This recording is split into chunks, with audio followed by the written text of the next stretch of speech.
ओम शांति। सर्व संबंधों की मीठी सैकरीन शिव बाबा से अष्ट संबंधों द्वारा अष्ट शक्तियां एवं अष्ट गुणों की प्राप्ति। इस क्लास के द्वितीय भाग में अब आप सुनेंगे प्यार के सागर शिव बाबा से परम शिक्षक एवं परम सद्गुरु के संबंध द्वारा परखने और निर्णय करने की शक्ति कैसे प्राप्त करें एवं उनका व्यवहार में प्रयोग कैसे करें। ओम शांति। हम सभी कार्य व्यवहार में अनेक आत्माओं के साथ संपर्क में आते हैं और संबंध निभाते हैं। कार्य व्यवहार में या संबंध संपर्क में आत्माओं को जब तक परखेंगे नहीं और कार्य के निर्णय नहीं करेंगे तो कार्य में सफलता नहीं मिलती। जैसे कल हमने उदाहरण दिए सास बहू या पिता पुत्र या ऑफिसर कर्मचारी का। विशेषतः जब किसी व्यक्ति के साथ हम रोज रोज संपर्क में आते हैं, उसके साथ संबंध निभाते हैं, तो एक बार व्यक्ति सहन कर लेता है, उसकी बात हजम भी कर लेता है या पचा लेता है, समा लेता है। परंतु रोज रोज एक ही व्यक्ति बार बार कोई गलत काम कर रहा है, उत्तेजित करने वाली बात बोल रहा है, अपशब्द का उच्चारण पुनः पुनः हो रहा है उससे, तो उस समय हमारी स्थिति डावाडोल हो जाती है। तो ऐसे समय पर हमें सम्मुख जो हमारे सामने आत्मा पार्ट बजा रही है, भले किसी भी रूप में, उसकी स्थिति परिस्थिति को परखने की परम आवश्यकता होती है। और इसीलिए परखना जरूरी हो जाता है, क्योंकि कई बातें पूर्व अनुभव के द्वारा या पूर्वाग्रह के द्वारा हम मन में लेकर के बैठते हैं। भूतकाल की कोई कटु घटना है, उसको भी हम बार बार दोहराते हैं मन में, जिसके कारण संबंधों में मिठास नहीं आती। अथवा विशेष करके जब हम सामाजिक माहौल में आते हैं और व्यक्तियों से आदान प्रदान करते हैं, तो परखने की और निर्णय करने की शक्ति अति महत्वपूर्ण हो जाती है। क्योंकि जहाँ संबंधों में लेन देन है, जहाँ आदान प्रदान की बात है, वहाँ अगर सामने वाले व्यक्ति को परखा नहीं और उचित समय पर योग्य निर्णय नहीं लिया तो भी हमें सफलता नहीं मिलती। तो परखना अति अनिवार्य है। इसलिए परखने के लिए हमें चाहिए ज्ञान या व्यवहारिक समझ, और व्यवहारिक समझ हमें प्रदान करने वाला होता है शिक्षक। तो परखने की शक्ति बढ़ाने के लिए प्यारे बाबा को परम शिक्षक के रूप में याद करें। विशेषकर मुरली श्रवण के समय बाबा हम बच्चों को कर्म की गुह्य गति का ज्ञान, सृष्टि नाटक का ज्ञान अथवा ड्रामा के नियमों का ज्ञान देते हैं। बाबा कहते हैं कि हर आत्मा यूनिक है, हर आत्मा के अंदर 84 जन्मों का पार्ट बंधा हुआ है और हर आत्मा का जो रोल है वो बदल नहीं सकता। उसके कर्मों का जो अकाउंट है, कर्म गति के अनुसार उसका जो बना हुआ खाता है, उस खाते के अनुसार ही वो आत्मा अपनी विशेषता या रुचि प्रमाण या कर्मों के प्रभाव के अनुसार वो अपना पार्ट बजा रही है। तो देखिए कि जैसे सास घर में आई, उसे बहू दिखाई दी, तो बहू दिखाई देना ही एक ज्ञानी तो आत्मा के लिए गलत है। ज्ञान ये कहता है कि बहू नहीं, बहू का पार्ट बजाने वाली आत्मा है। आज्ञा न पालन करने वाला बेटा नहीं, संगदोष में आने वाला पुत्र नहीं, परंतु पुत्र का पार्ट बजाने वाली आत्मा है। कोई कार्य व्यवहार में ऊपर नीचे करने वाला कर्मचारी नहीं, परंतु कर्मचारी का पार्ट बजाने वाली आत्मा है।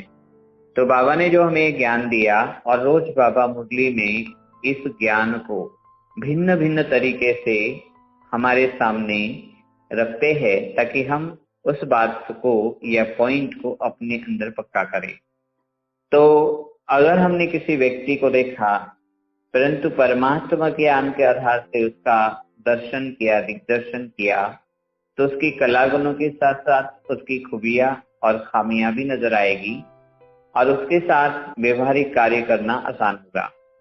तो परखने की शक्ति के लिए पहले हम शिव बाबा को परम शिक्षक के रूप में याद करें और स्वमान धारण करें, मैं मास्टर परम शिक्षक हूँ। अब शिक्षक का काम क्या है? पढ़ाना। पर यहाँ कोई थ्योरी नहीं है, यहाँ प्रैक्टिकल पढ़ाई है मनुष्य से देवता बनने की। अब परमात्मा ने मुझे आत्मा को लक्ष्य दिया, मनुष्य से देवता बनना है, कृष्ण समान सुला कला संपूर्ण बनना है, तो मेरा लक्ष्य मेरे सामने है। तो पहले परमात्मा ने मुझे अपने श्रेष्ठ लक्ष्य के लिए या श्रेष्ठ पाठ के लिए मेरे बुद्धि रूपी हाथों में ज्ञान का दिव्य दर्पण दिया। तो मुझे क्या करना है, मैं घर में गई हूँ, ना मैं सास हूँ, ना मैं किसी का पिता हूँ, ना मैं ऑफिस में अगर गया तो कर्मचारी हूँ, परंतु मैं एक दिव्य गुणधारी देव आत्मा हूँ। अगर ये संकल्प समय पर याद आ गया और ये निरंतर रहा, जैसे हमने इसके पूर्व में कहा कि हमारी 3 बातें पक्की होनी चाहिए, मन का कनेक्शन, बुद्धि का कम्युनिकेशन और दिल का कॉन्वर्सेशन एक बाबा के साथ। मन का संपर्क सत्यम से, बुद्धि के सर्व संबंध एक शिव साजन कल्याणकारी शिव बाबा से, और दिल के सारे मनोभाव बाबा के सामने सुसंवाद के द्वारा प्रकट।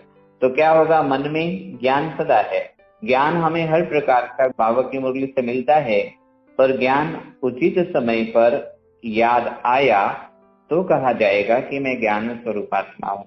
तो ज्ञान क्या कहता है, मैं भविष्य में सर्वगुण संपन्न बनने वाली देवात्मा हूँ, मैं हुई प्रेम स्वरूप, मैं हुई शांत स्वरूप आत्मा। मुझे क्या पाठ बजाना है, मुझे अपने कर्मों में, व्यवहारिक आचरण में दिव्यता भरनी है और बाप समान मास्टर परम शिक्षक बन करके इस आत्मा को कर्मों के द्वारा, बोल करके नहीं, शिक्षा दे करके नहीं। शिक्षा माना कई जगह पनिशमेंट को भी शिक्षा कहते हैं, पर वो शिक्षा नहीं देनी है, लेकिन मुझे अपने व्यवहारिक बोल, कर्म, वाणी के द्वारा अथवा श्रेष्ठ आचरण के द्वारा उसे देवता बनने की प्रेरणा देनी है।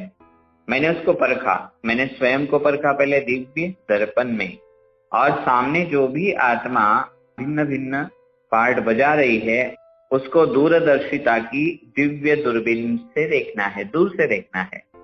बहू, बेटा या कर्मचारी, उनके अंदर देह भान, हीनता की भावना है अथवा सूक्ष्म अहम है या कोई संकोच है, संकोच भी देह भान का अंश है, तो उनकी कोई न कोई कमी मेरे सामने नजर आ रही है। मैं उसे कैसे देखूं, दूर से देखूं।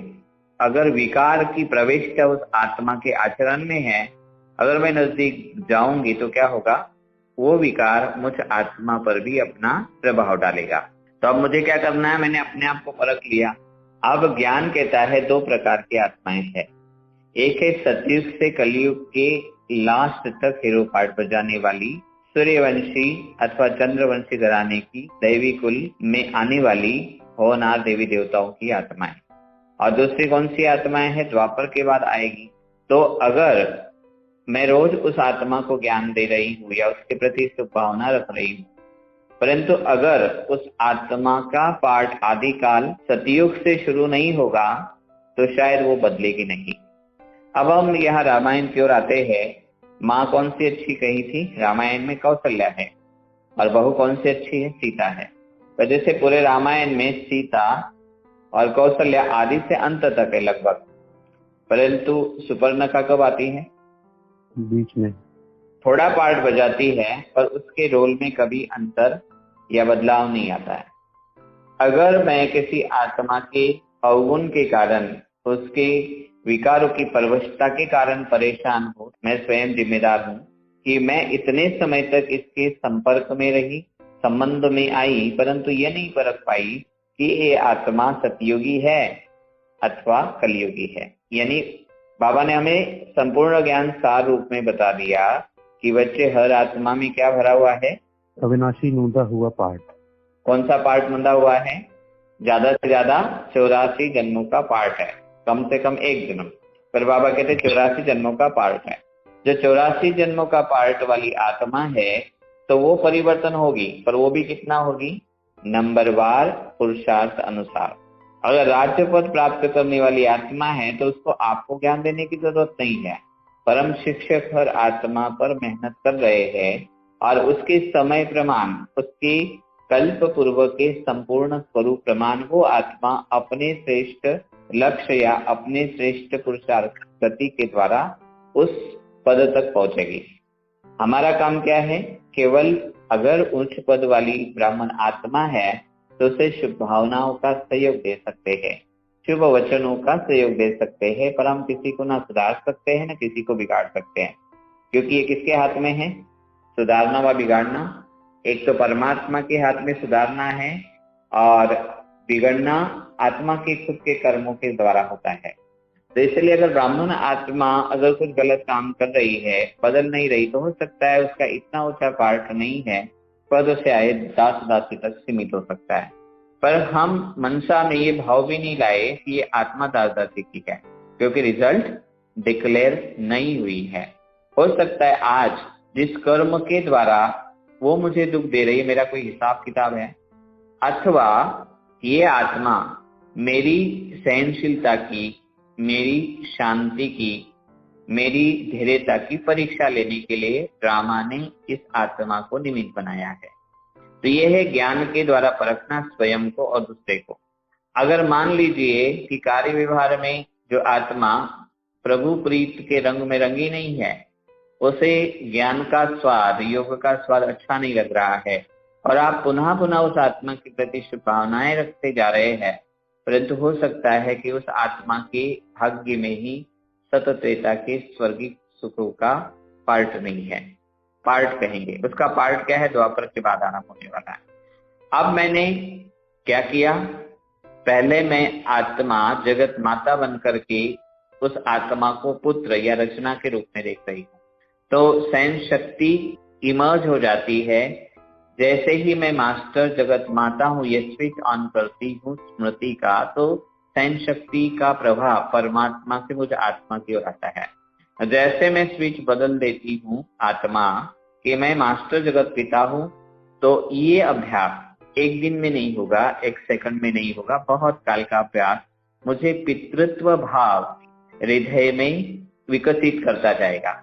लेकिन वो आत्मा मेरे कार्य व्यवहार के स्थान पर, मैं जहाँ रहता हूँ, लौकिक है या अलौकिक सेवा स्थान है, वहां रोज मेरा मुकाबला, मेरा सामना उस आत्मा के उस दुर्व्यवहार के साथ होता है। तो मुझे फिर और पुरुषार्थ को गति देने की आवश्यकता है और वो पुरुषार्थ है परखना। ठीक है, मैंने परखने की प्रक्रिया पूरी कर ली कि ये आत्मा सतयुगी त्रेतायुगी है पर इतना पुरुषार्थ नहीं है, तो हो सकता है इस आत्मा का प्रारब्ध और पुरुषार्थ उतना श्रेष्ठ है या नहीं, मैं नहीं जानता हूँ। उसके प्रति श्रेष्ठ भाव अंदर आए कि बाबा इस आत्मा का भाग्य अच्छा हो, पुरुषार्थ श्रेष्ठ हो और उच्च पद प्राप्त करे। जो सतयुगी त्रेतायुगी आत्मा नहीं हो तो उसके साथ व्यवहार कैसे करेंगे? अब परख तो लिया, पर मुझे निर्णय करना है, तो निर्णय करने के लिए किसको याद करेंगे? सदगुरु को। न मनमत न परमत। निर्णय कैसे होने चाहिए? श्रीमत प्रमाण। परमात्मा ने जो मुझे श्रेष्ठ मत दी है उसके अनुसार मुझे कर्म में फैसले लेने हैं। अगर मैं मनमत से लेता हूं तो मैं एकलव्य बन जाऊंगा, और परमत से लेता हूं तो मैं कर्ण बन जाऊंगा, और दोनों के कर्म के परिणाम सभी को ज्ञात है ना। एकलव्य क्या? अपने मन से गुरु द्रोणाचार्य का पुतला बनाया और एकाग्रता के बल, परिश्रम के बल अच्छी धनुर्विद्या प्राप्त कर ली, पर उसने भूल किया कि अपने संस्कारों को नहीं बदला और ये नहीं समझा कि क्षत्रिय का क्या धर्म होता है। जब द्रोणाचार्य अपने शिष्यों के साथ जाते हैं और एक श्वान होता है जो रक्षा के लिए है, सावधान करने के लिए भौंक रहा है, पर उस आवाज, कुत्ते की आवाज सुन करके वो तीर चला देता है और एक निरीह प्राणी के मुख को बंद किया जा रहा है। तो एकलव्य के 5 सिद्धि है। मन को अच्छी तरह से वश करके, बुद्धि को एकाग्र करके उसने अच्छी कला इजाद कर ली, पर उसका उद्देश्य कुछ भी नहीं है। उद्देश्य ना होने के कारण किसी निरीह प्राणी पर निरापराध को भी वो मार सकता है। उसके पास संस्कारिक कुशलता नहीं है। एकलव्य को अच्छे कुलीन संस्कार नहीं मिले हैं और उसे ज्ञान यानी विवेक या बोध नामक चीज प्राप्त नहीं, इसलिए वो कुछ भी काम करेगा। मनुष्य संस्कार के वश ही तो काम करता है ना। मनमत से चलने वाला हो सकता है अच्छा काम कर भी जाए, और हो सकता है उसकी अल्पज्ञता के कारण, उसके निहित स्वार्थ के कारण वो जन कल्याण के बजाय कोई लोक अहित भी कर बैठेगा। इसलिए हमें एकलव्य बनकर के मनमत नहीं चलानी है। और कर्ण ने क्या किया? कर्ण माना सुनी सुनाई बातों पर आचरण करने वाला। तो उसने संगदोष में आकर के धर्म अधर्म की परिभाषा जाने बिना केवल उसके ऊपर जो स्वार्थवश दुर्योधन ने अपने स्वार्थ पूर्ति के लिए जो उसके ऊपर उपकार थोप दिया और उसका हमेशा जिंदगी में दुरुपयोग किया, मिसयूज किया, उसको नहीं पता। तो जब हम कोई व्यक्ति सामने आता है तो क्या करते हैं? मनमत यानी स्वार्थ अपनी दृष्टि से अपने लिए जो लाभ होता है उस अनुसार व्यवहार करते हैं। या फिर दूसरे लोग कहते हैं, अगर बहू सामने आई, उसने पानी का गिलास नहीं दिया, तो मन कहेगा कि कैसे बहू है, मैं जरा क्रोध करूं ना, जरा जोर से बोलूं। बाप कहेगा मैं तो बाप हूं, मेरा तो अधिकार बनता है इसको डांट लगाने का। बॉस के मन में ये बात आ सकती है कि मैं तो इससे सीनियर हूं, मेरे हाथ में राइट है, मैं जो चाहूं इससे काम करा लूं। तो मन ने ये कहा। और जन, एक है मन और दूसरा है जन। जन माना लोक मत, लोकमत। जन माना लोकमत। तो लोकमत क्या कहता है? बहू ने अगर 2-4 दिन गाली गलौज की तो दूसरी जो माताएं सास को मिली हुई होगी संग दोष से, वो क्या कहेगी? कैसी बहू है, तुम्हें रोज गाली गलौज करती है, तुम भी कैसी सास है, रोज सुनती रहती हो, क्यों नहीं तुम इसके मैके वाले को बुलाएगी। पिता को कोई दूसरे लोग सुना सकते, तुम्हारा बेटा तो बिगड़ गया, इसको 2 थप्पड़ मार दो। या कोई कर्मचारी गलत काम कर रहा है तो दूसरे लोग सजेस्ट कर सकते हैं कि इसको निकालो, एक जाएगा तो दूसरा आएगा। तो मन और जन लोगों ने बहुत सारी आपको राय दी। मन ने अपनी मत सुनाई और जनता ने अपनी मत सुनाई। तो इसमें क्या होगा? मनमत से भी कल्याण नहीं होगा, ना परमत से कल्याण होगा। कल्याण किसमें होगा? श्रीमत से। श्रीमत में। तो श्रीमत क्या कहती है? श्रीमत कहती है, श्रीमत देने वाला पहले कौन है? परमपिता परमात्मा, बाप दादा। बाप दादा। पर संबंध कौन सा है? सदगुरु की मत गाई है। पिता आज्ञा देता है, शिक्षक शिक्षा देता है, पर गुरु की मत प्रसिद्ध है। गुरु की मत सारे ऐसे कहते हैं।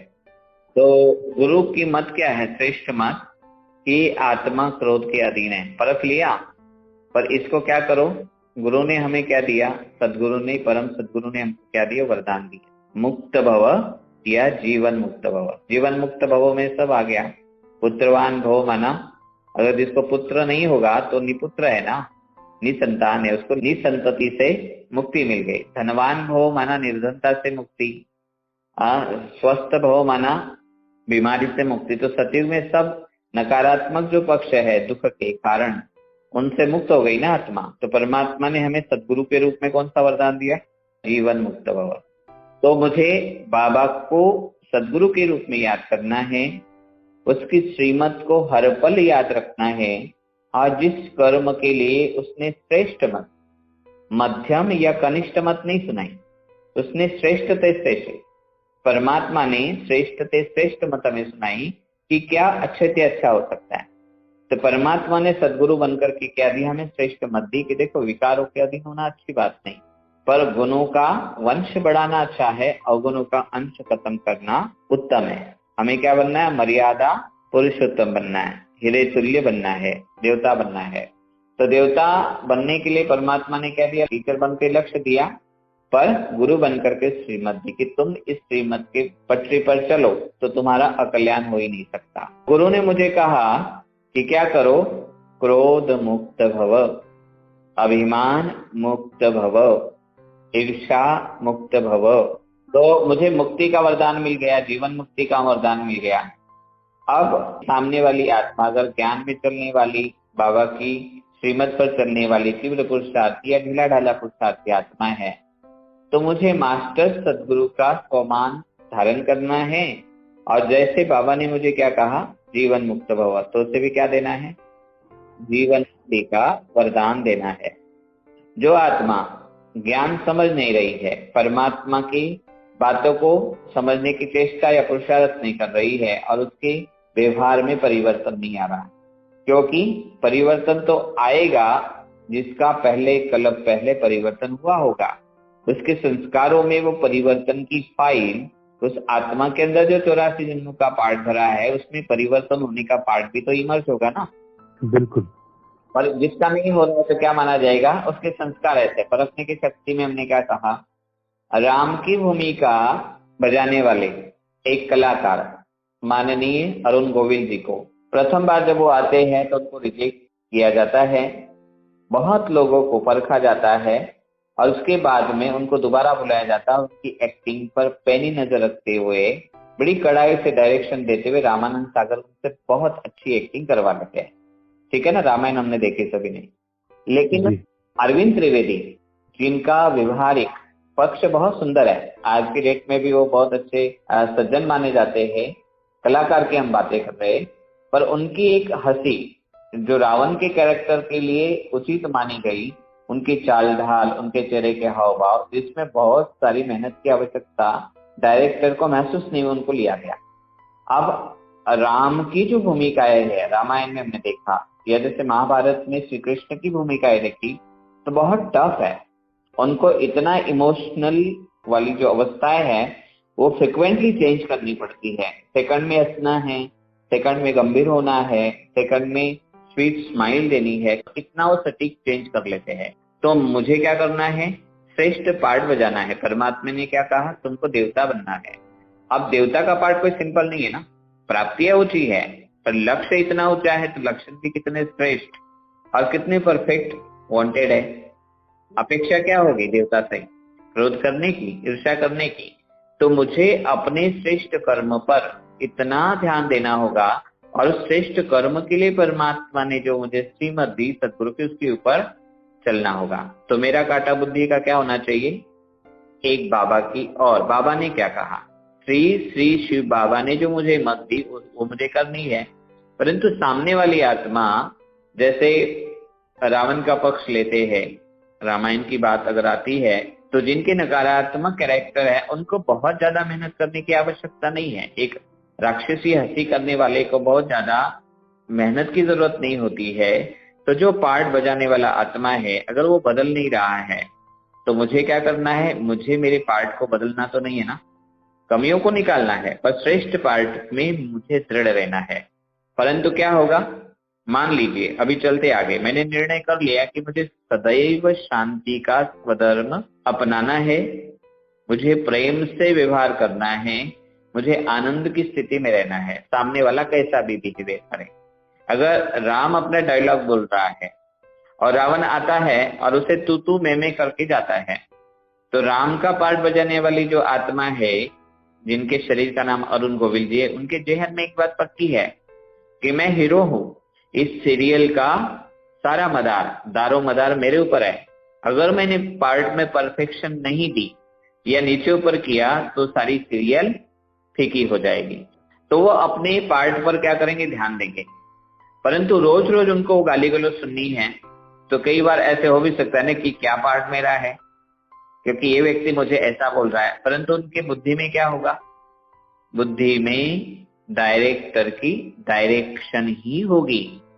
वो उनकी गाली पर ध्यान नहीं देंगे, वो किस पर ध्यान देंगे, वो अपने पार्ट को परफेक्ट करने पर ध्यान देंगे।